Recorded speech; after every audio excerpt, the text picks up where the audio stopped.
Man 2 Kota Cilegon adalah sekolah yang berada di Kecamatan Grogol, Kota Cilegon. Madrasah yang dulu dipandang sebelah mata, madrasah yang dianggap sekolah pinggiran kampung, bahkan dianggap sekolahnya orang-orang kampung.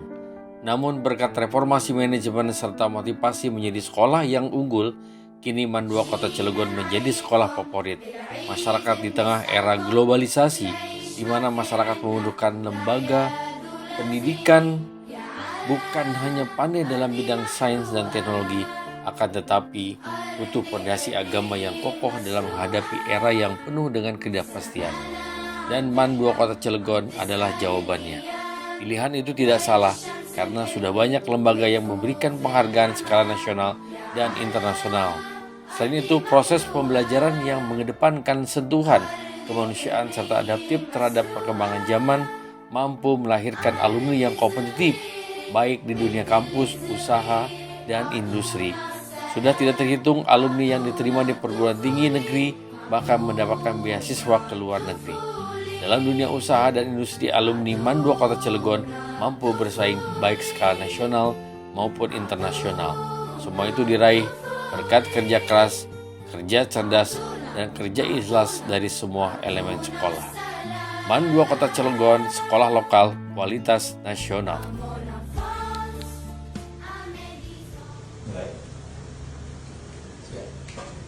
Assalamualaikum warahmatullahi wabarakatuh. Waalaikumsalam. Alhamdulillah pagi hari ini kita kedatangan Pak Muhyiddin, Kepala Sekolah Man 2 Cilegon, yang prestasinya jadi perbincangan banyak orang. Alhamdulillah. Selamat pagi Pak Guru. Selamat pagi. Assalamualaikum warahmatullahi wabarakatuh. Sehat Pak ya? Alhamdulillah, luar biasa. Allahu Akbar. Kita slogan di Man 2 Kota Cilegon. Kalau kita menyapa anak-anak itu, memang kalau rata-rata guru itu semangatnya luar biasa.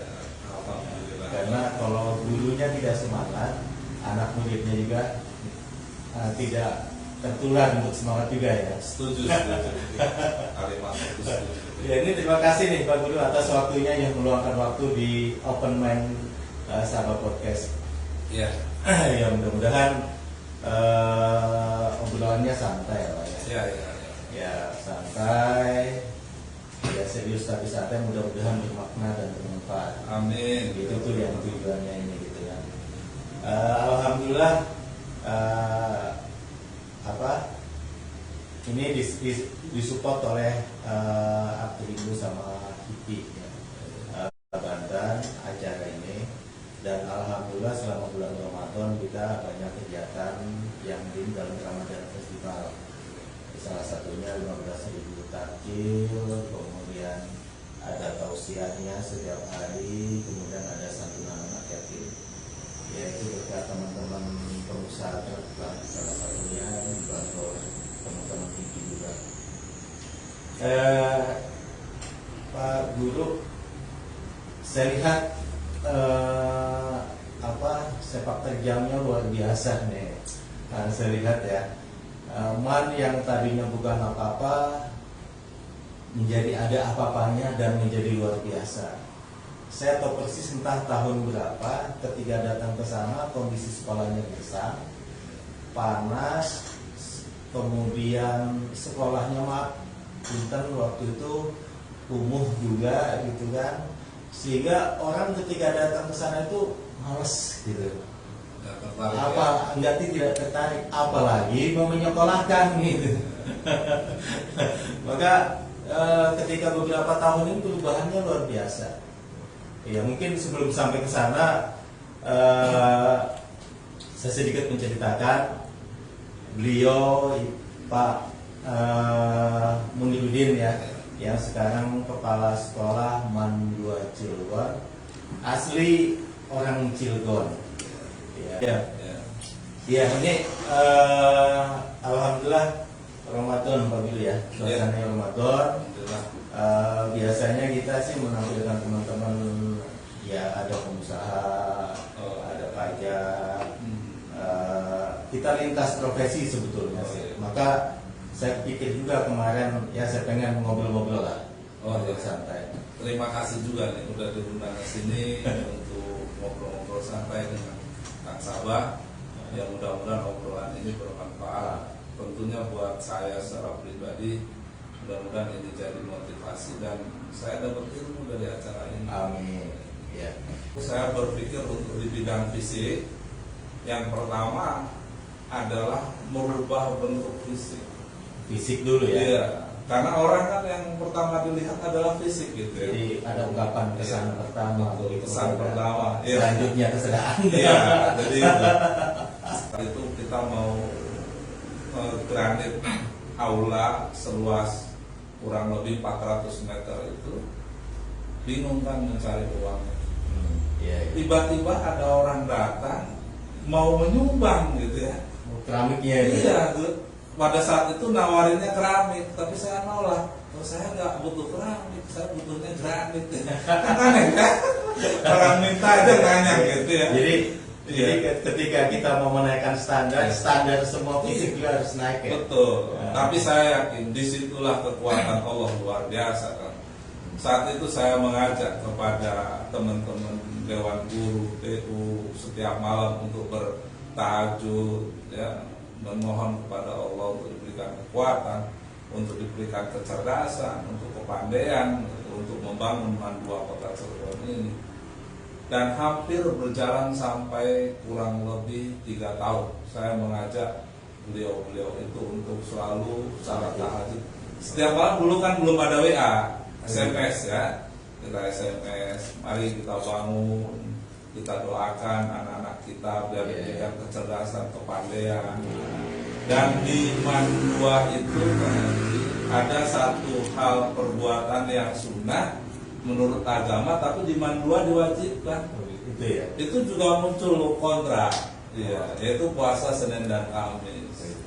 Karena saat saya jadi guru juga saya menanamkan itu, bahkan saya absen.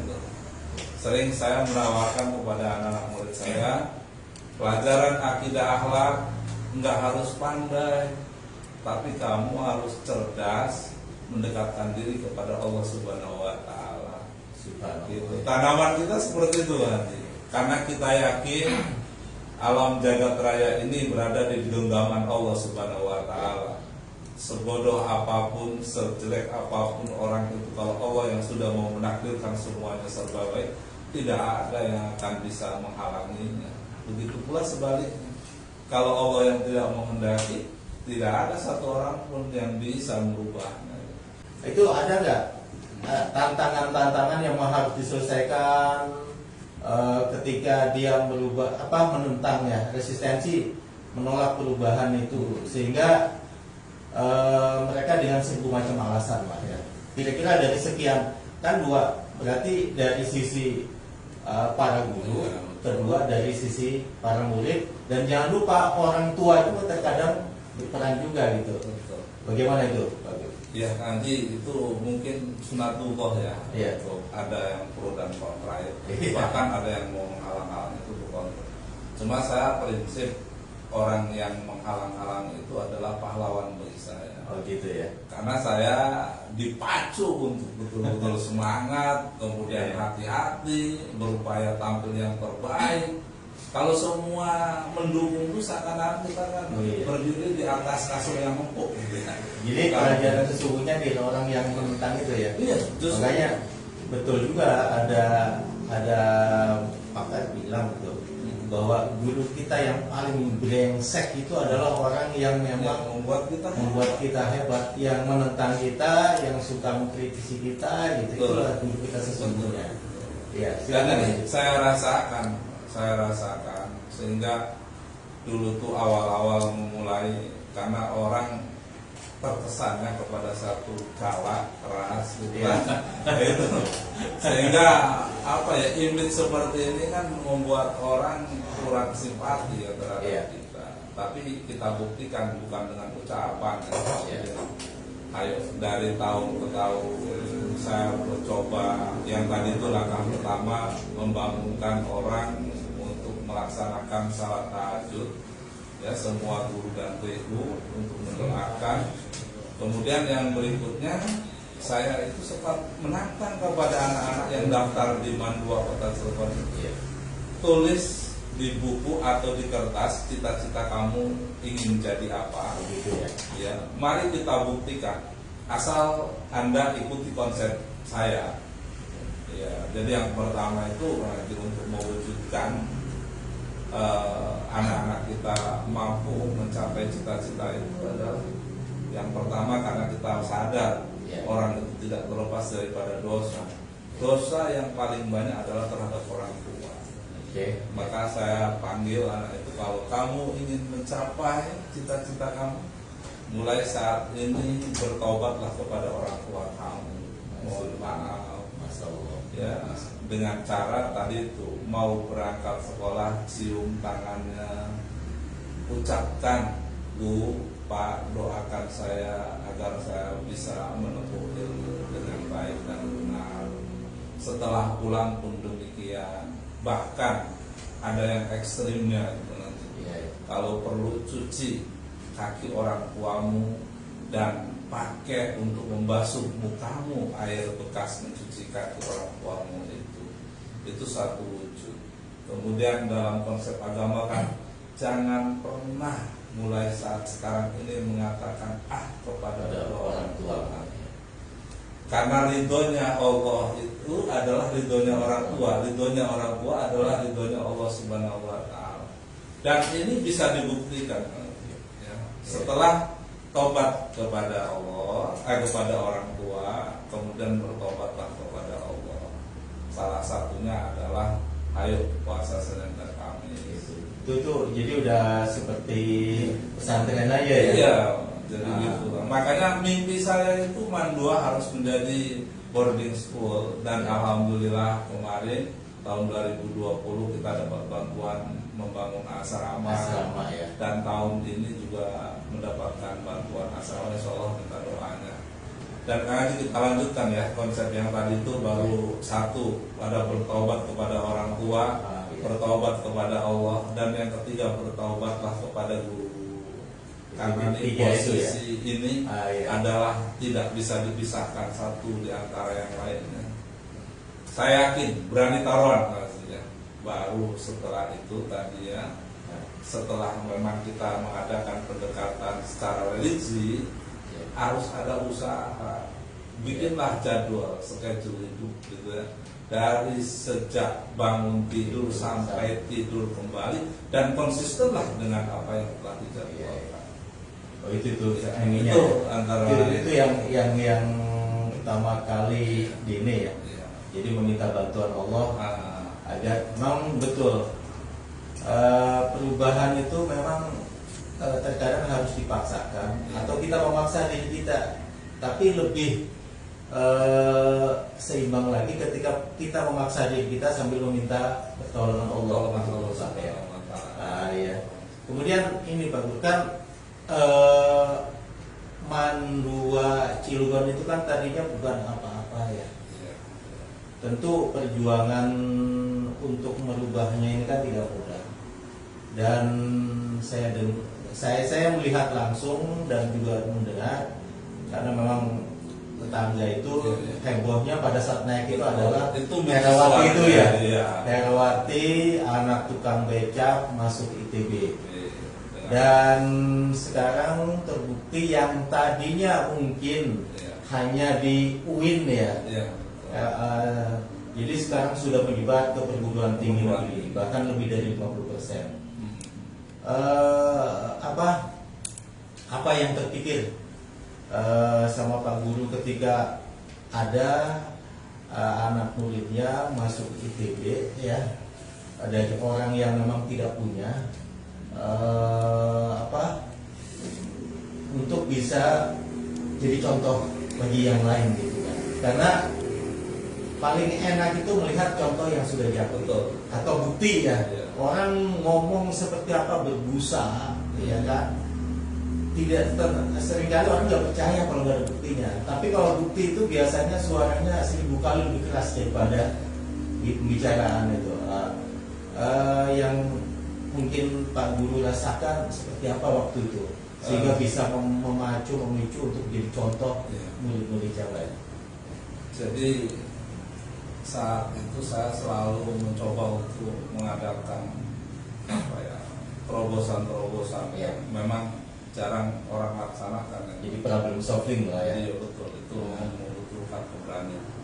Tapi ada yang membuat sebuah kekuatan kepada saya untuk mengangkat anak-anak murid itu adalah menekankan kepada anak untuk bercita-cita melanjutkan setelah lulus dari sini. Karena kita yakin kan ya fa'illahu ladina amanu minkum waladina utul ilma. Allah itu akan mengangkat orang-orang yang beriman dan yang berilmu gitu. Sehingga saat itu dimanapun, kapanpun saya ketika berbicara, baik itu di wali murid ataupun di siswa, ini yang didorongkan kepada anak-anak itu. Saya berangkatnya dari pribadi sih kan. Iya. Kalau waktu itu saya lulus SLA atau madrasah aliyah tidak kuliah, ya mungkin tidak seperti ini.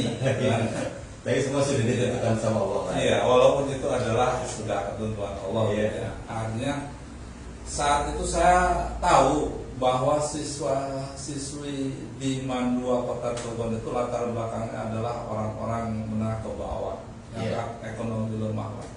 Sehingga ketika saya jadi kepala madrasah itu masih jarang anak itu kuliah.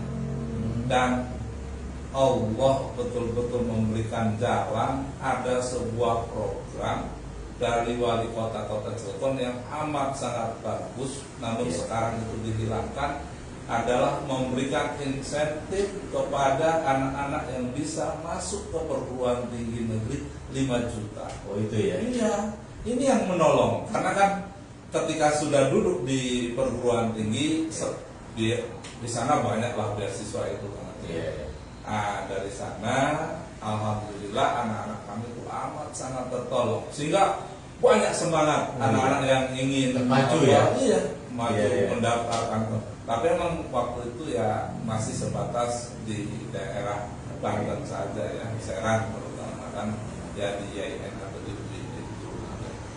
Dan saya pun sering ya kepada orang-orang tua kita itu di wali murid ini kita mau, Bapak dan Ibu, apakah ingin anak Bapak dan Ibu sama seperti Bapak dan Ibu menjadi petani atau menjadi tukang ojek atau bahkan lebih terpuruk daripada itu? Pasti orang yang sehat akan jawab tidak.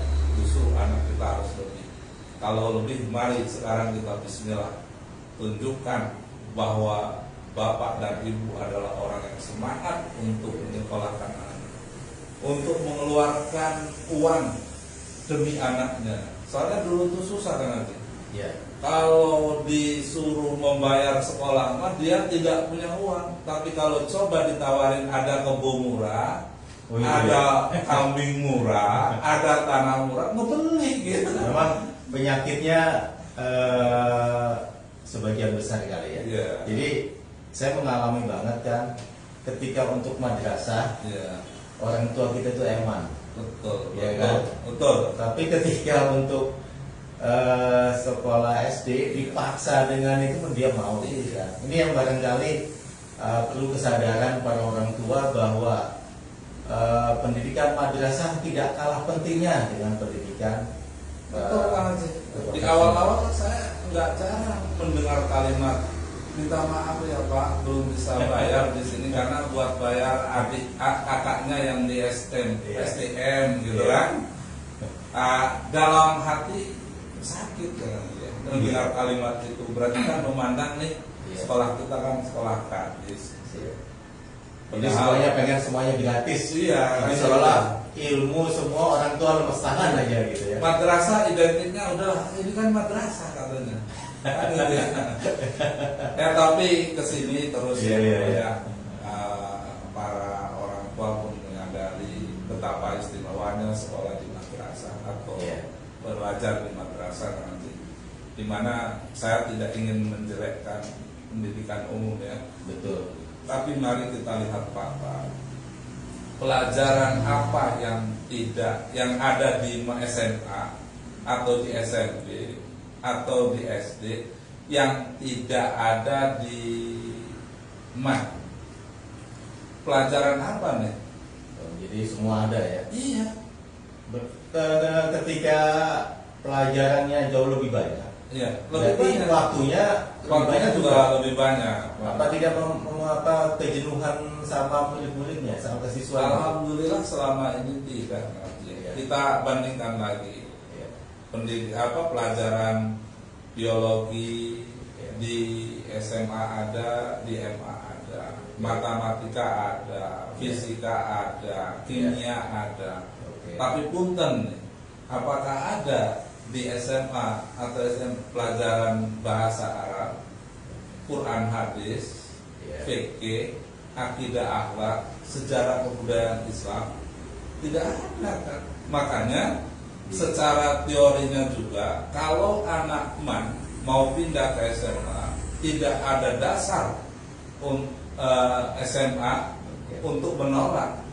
Tapi kalau anak SMA mau pindah ke MAN, ada dasar untuk menolak karena tidak ada pelajaran Quran hadis, akidah akhlak, fikih, SKI, bahasa Arab. Itu. Ya. Dan dari dulu sampai sekarang boleh dicek oleh Kang Sabah, pernahkah anak-anak madrasah demo? Pernahkah anak-anak madrasah melaksanakan ibu? Iya, karena gini memang kalau anak madrasah demo pasti yang akan disalahkan gurunya. Iya. Di mana pendidikan akhlaknya? Gitu ya.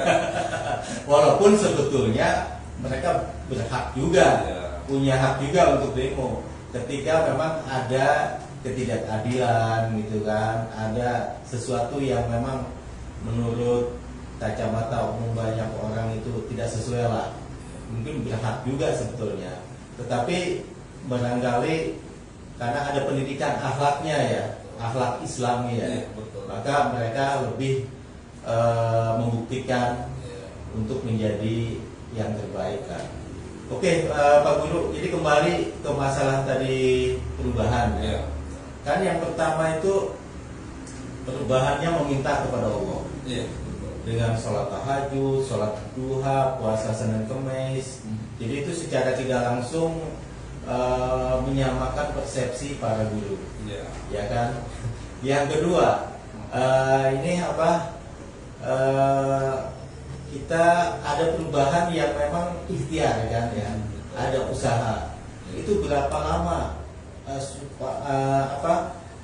MAN 2 ya berubah sehingga secara bertahap dan sekarang menunjukkan bahwa kualitas MAN 2 tidak kalah dengan SMA atau yang sederajat SMA negeri dan lain sebagainya. Memang kelebihannya salah satu pendidikan di boarding yang berbasis agama atau madrasah aliyah negeri itu memang bekal kita untuk akhirat lah. Mungkin proses pada saat itu kan tentu nggak mudah ya. Untuk merubah itu saya mengalami banget ya. Pertama mungkin ada keraguan ya kan. Ketika mungkin ada yang menentang, ada guru yang barangkali di depan beda, belakang beda, atau orang tua yang memang udahlah yang penting sekolah dan sebagainya gitu kan. Bagaimana menyamakan persepsi mereka sehingga antara visi Pak Guru, jadi kan salah satu katanya leader yang paling baik itu adalah punya visi, menyamakan visi untuk disinkronkan dengan dikonkretkan oleh para guru, karena nggak mungkin kalau Pak Guru sendirian gitu ya. Betul. Kalau dalam dunia bisnis ada namanya kerjasama tim. Tapi tim itulah yang bukan merumuskan, mengkonkretkan visi pimpinan untuk menjadi nyata gitu kan. Bagaimana untuk menyamakan persepsi itu dan kemudian diterjemahkan dalam bentuk prestasi-prestasi yang alhamdulillah bisa dirasakan oleh murid-murid itu. Ya. Jadi gini kan ya. Memang saya menyadari akan kesulitan itu. Di awal juga saya ini minta maaf nih sedikit menggunakan tangan besi juga ya. Itu tuh saya nyebutnya strong leader. Iya. Iya, karena Jadi, harus kita tegas, keras. betul, harus seperti itu, dan saya mencoba untuk mengambil langkah yang tepat. Iya. Pada satu saat ketika sedang upacara hari Senin itu semua anak-anak gak ada yang disiplin, guru-guru gak ada yang disiplin. Iya. Sebagai pemimpin yang mendambakan kedisiplinan itu ingin sekali mewujudkan dalam setiap langkah yang ada di dalam kegiatan itu. Maka ketika saya datang ke lapangan, siswa masih belum baris, ngobrol seenaknya, saya panggil kan pada waktu itu satu siswa yang saya anggap mentalnya hebat gitu ya, di penuh perhitungan lah. Tapi itu spekulasi tinggi kan. Wah, saat itulah di depan guru-guru, di depan siswa saya tempeleng anaknya. Wah, Tapi nggak dilaporkan ya? rame kan sih, rame. Nggak dilaporkan. Pada saat itu ada guru yang nggak senang, mungkin ngompor-ngompor agar dilaporkan ke polisi oleh orang tuanya. Guru yang prihatin mencoba untuk menasehati bahwa itu adalah pendidikan. Nah, dari sana ya mulai orang melihat, wah ini sudah mulai muncul Karakter asli ya. gitu. Tapi saya gini Pak Guru, saya jujur aja bahwa ada pengumuman Jepang ya. Ya. Dia mendidik anaknya keras banget ya, super keras lah. Nggak tahu kalau milenial sekarang ya, karena dia punya pedomannya gini, bahwa manfaat besar itu kelihatannya sementara waktu tanpa belas kasihan. Karena dia orientasi jangka panjang dia harus jadi. Dan saat itu juga saya punya prinsip, tempelengan saya ini kalau bukan tempelengan kebencian dan kemarahan, insya Allah membawa manfaat yang besar. Gitu ya. Dan sama sekali tidak ada niatan untuk membunuh, menyakiti, tapi yang ada adalah untuk mengangkat derajat Mandua Kota Cilegon saat itu. Ya. Akhirnya setelah itu undang ganjing, wah saya juga tinggal nunggu takdir aja. Kalau dilaporkan ke polisi, saya akan jawab ya, itu semua saya lakukan bukan dasarnya kebencian dan kemarahan, tapi kasih sayang saya untuk mengangkat Mandua Kota Cilegon. Tapi di balik itu semua saya menyusun strategi. Saya berpikir orang salon saja atau Indomaret, Alfamaret saja yang dihadapi itu adalah benda mati, tidak berisiko jangka panjang. Setiap mau melangkah ada briefing. Maka di Mandua Kota Cilegon setiap hari saat itu Ada briefing di sana itu ya. Sampai ya ada yang kata-kata, briefing apa lagi sih ini gitu kan. Dan saat itu masih kaku kan, karena ketika saya ngomong semua guru terdiam dan nada saya juga selalu tinggi gitu ya. Satu dulu kan masih muda. Sekarang dia masih ingat, jadi pemuda itu umur 60 tahun masih gitu. pemuda. Gitu kan. Ya, jadi gitu. Briefing gitu kan, bagaimana menghadapi yang terbaik. Saya kasih contoh. Tukang potong rambut saja mengadakan briefing itu yang hanya mau memotong rambut. Kita mau mendidik anak yang untuk melanjutkan pembangunan masa depan dunia dan akhirat. Betapa kita itu adalah orang-orang yang mulia, tapi yang sesungguhnya tanggung jawabnya amat sangat besar. Ada briefing terus seperti itu. Dan ada lagi kejutan ketika saya melontarkan kepada guru-guru, mulai minggu depan kita masuknya jam 6.30. Wah, geger lagi tuh. Jadi saya ingat ini Pak Guru ya. Tadi kan melakukan briefing, saya ingat ketika kerja. Kenapa sih orang Jepang itu lebih maju dibandingkan kita? Saya setiap hari pada saat kerja di perusahaan Jepang itu briefing. Itu jadi apa yang kurang, yang sudah baik apa, jadi atas kerja semua itu luar biasa yang orang Jepang. Itu inisiatif sendiri atau memang sudah dibuat strategi untuk supaya bisa berubah gitu. yang pasti saya selalu melibatkan Allah dalam Amin. melaksanakan dan melakukan sesuatu itu. Jarang saya itu cepat tidur itu. Iya. Maka di madrasah itu saya pulangnya sampai jam 10 malam. Iya, emang betul. Itu di tengah-tengah nggak ada orang, itulah saya merenung apa yang akan dilakukan untuk hari esok agar ini madrasah menjadi baik. Walaupun saat ini saya menyadari dan memahami belum sesuai dengan apa yang saya impikan. Iya, tapi sebetulnya yang namanya pemimpin yang berhasil itu nggak pernah rasa puas. Iya, jadi seperti Demi kemajuan itu. Nah, walaupun sesungguhnya sudah banyak keberhasilan yang memang sudah dicapai gitu kan. ya, alhamdulillah. Itu sebagai terminal aja kan ya. Nah, Ya, jadi seperti itu kan yang kita lakukan. Masuk tuh 6.30. 6.30. Yang lain biasanya jam 7. Jam 7, jam setengah 8. Setengah 8, ya. Yang jam Jadi, 7 lewat 15 umumnya. Kalau kali sebulan Iya, itu iya. udah berapa gitu ya? Jadi anak-anak kita itu kan nanti ya kalau pokoknya kalau bangunnya siang itu udah pasti. Karena saya menargetkan gini, anak-anak ini bangun malam jam 4, sholat tahajud, kemudian sholat subuh kalau ke Bangkok, sholat orang tua kalau ngaji-ngaji, dan jam 6 itu sudah berangkat atau jam setengah 6 bahkan sudah ada yang di madrasah itu. Dan pokoknya anak-anak itu kalau sudah jam setengah 7, oh di jalan lari-lari itu semua. Dan ini senang. Dan itu semua saya manfaatkan sanksinya untuk membuat madrasah menjadi bersih. Gitu ya. Jadi sanksinya ambil sampah setengah bak sampah, cari pohon. Pokoknya yang penting ada sampah harus. Jadi sampah itu di sana sangat berharga sekali kan sih. Iya, karena kalau kesiangan nggak dapat sampah belum masuk masuk. Luar biasa ya. Iya. Jadi mendidiknya mendidik Iya. cerdas.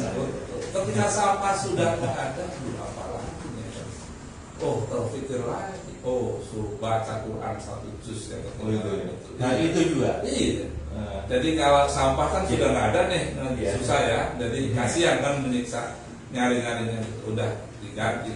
Sekarang yang ketinggalan itu didudukkan di satu tempat, kasih Quran yang 1 juz itu, suruh baca 1 juz itu sampai selesai. Luar biasa ya. Dan kalau yang biasa ngaji kan itu perhitungannya 1 jam selesai baca Al-Quran. Ya, dan mendidik ya. Iya, itu. Dibandingkan ke surplus A, Iya. sit up gitu kan. Kayaknya sayang lah kalau kayak gitu ya. Jadi lebih baik kayak gitu. Dan itu sepertinya membawa manfaat ya buat keberkahan kita semuanya. Dan saya juga di samping itu tidak jarang memanggil orang tua. Dulu orang tua itu dipanggil itu susah, kan sahabat. Karena berpikirnya kalau ada panggilan dari madrasah atau dari masalah uang nih, Iya. gitu kan. Udah negatif thinking aja ya. Dikira sampai detik ini kan Haji, Iya. untuk pemanggilan urusan uang itu adalah komite. Kalau madrasah manggil itu adalah terkait dengan prestasi anak. Oh iya ya. Jadi kita panggil orang bapak dan ibu, jangan pernah bilang sibuk ya. Mendidik anak itu lebih utama. Kemudian jangan pernah berpikir kalau dipanggil di sekolah ini mau ditagih. Oh enggak, dimandu banget. Bagi saya kayaknya pantang ngomong seperti itu.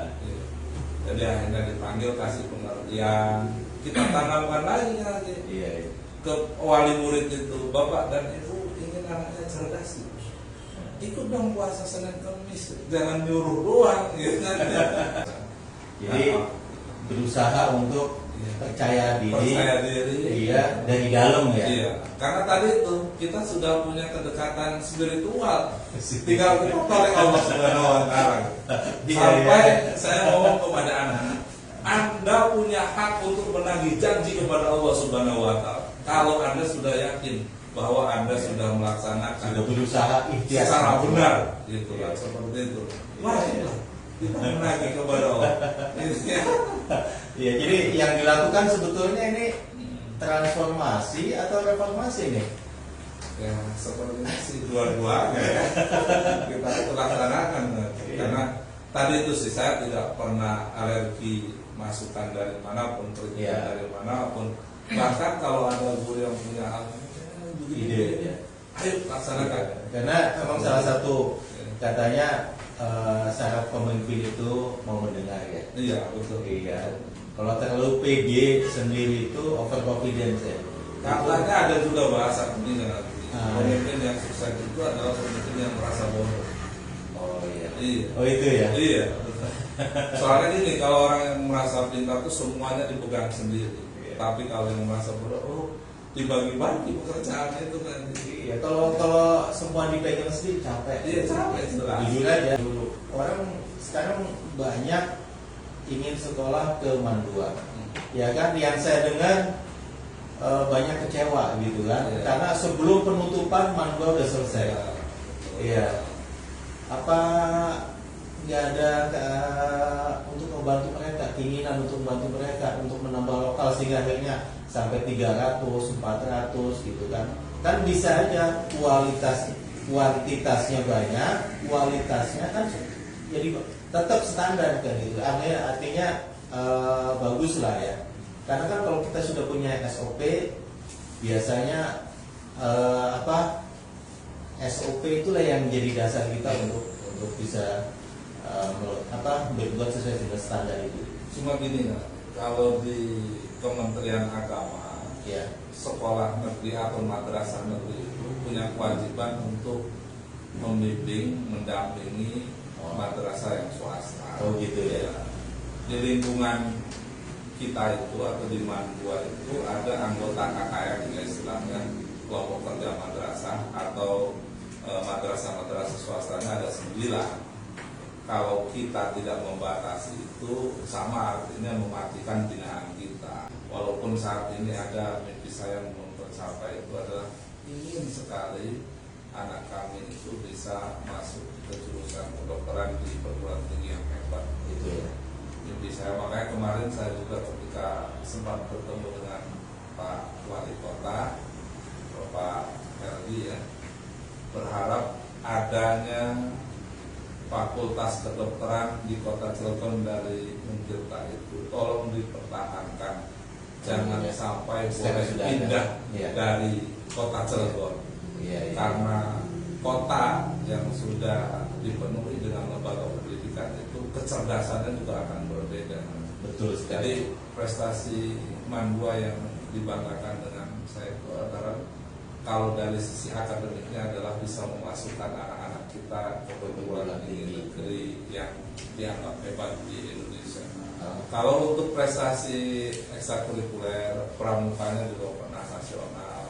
Kemudian yang sekarang ramai ini di Kota Cilegon, ketika ada perlombaan MTQ itu hampir kecamatan itu meminjam dari siswa UMAN. Karena kan, iya, karena ada sebuah aturan bahwa peserta MTQ itu tidak boleh dari luar Kota Cilegon, sehingga di kami juga kadang-kadang kebingungan, ada anak yang pandai dan hebat, tapi karena kabupatennya itu Serang, ya karena dia dari tujuh negara atau ini juga kan nggak bisa ikut di Kota Cilegon. Paling kita berupaya untuk di kabupaten di tujuh negaranya untuk sampaikan ini kalau ada perlombaan diikutkan. Ya prestasi kami mungkin hal-hal yang lain sudah cukup lumayan lah ya. Artinya bahwa ikhtiar yang dilakukan bersama-sama dengan guru dan orang tua sudah banyak tercapai ya. Alhamdulillah. Itu yang memang ini. Tapi sebetulnya belum ada apa-apa. Mimpi-mimpi saya masih banyak yang belum tercapai. Jadi mungkin masih ada 2 pertanyaan. Sebetulnya masih banyak sih sebetulnya ya.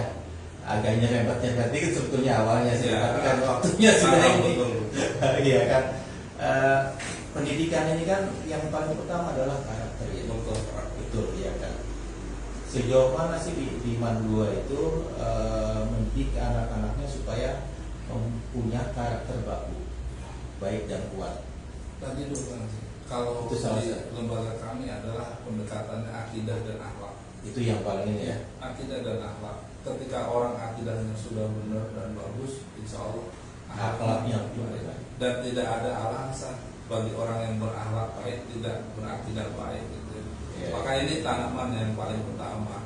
Sehingga terkait dengan masalah pendidikan karakter itu, insya Allah mudah-mudahan siapapun yang akan melanjutkan di Mandua menanamkan puasa Senin dan Kamis itu, membiasakan salat sunnah duha di setiap sebelum pembelajaran dimulai, kemudian tadarus itu harus dikerjakan. Dan satu lagi ya, jangan pernah khawatir pemerintah dari madrasah akan melahirkan orang-orang yang suka ngebom, enggak. Karena yang sesungguhnya pembelajaran agamanya mateng. Enggak ada dalam agama itu yang menyuruh orang untuk ngebom dengan seperti itu. Sehingga kadang-kadang nanti kalau diteliti ya, orang-orang yang suka dijadikan pengantin untuk ngebom itu lihat latar belakang. Itu yang paling Itu biasanya hanya serampangan mencari ilmu agamanya, tidak secara sistematis. tidak secara sistematis dan detail. Ya, oke. Terima kasih banyak nih Pak Guru. Ya, sahabat podcast. Mengapa tagline-nya open mind? Yang pertama, dengan obrolan itu mudah-mudahan ada yang bisa kita ambil manfaatnya, yang bisa sedikit banyak mencerahkan kita. Dan kalau saya simak dari mulai pertama sampai ini isinya luar biasa, Pak. Dan mudah-mudahan bisa menginspirasi teman-teman di dunia pendidikan juga, bahwa tidak ada yang tidak mungkin kalau kita lakukan secara bersama-sama, dan tetap yang paling utama adalah minta pertolongan kepada Allah Subhanahu wa Ta'ala. Terima kasih untuk sahabat podcast semua. Mudah-mudahan acara pagi ini sedikit banyaknya bisa merubah persepsi kita, sehingga kita, tentu keinginan semua banyak orang itu ingin menjadi lebih baik dan lebih baik lagi. Sebab kalau kita merasa sudah diri menjadi baik, ada yang bilang bahwa kita sebetulnya tidak baik. Dan podcast ini adalah sebagai sarana pembelajaran kita. Mudah-mudahan kita selalu memperbaiki diri kita. Barangkali itu aja. Kami akhiri dengan wassalamualaikum warahmatullahi wabarakatuh.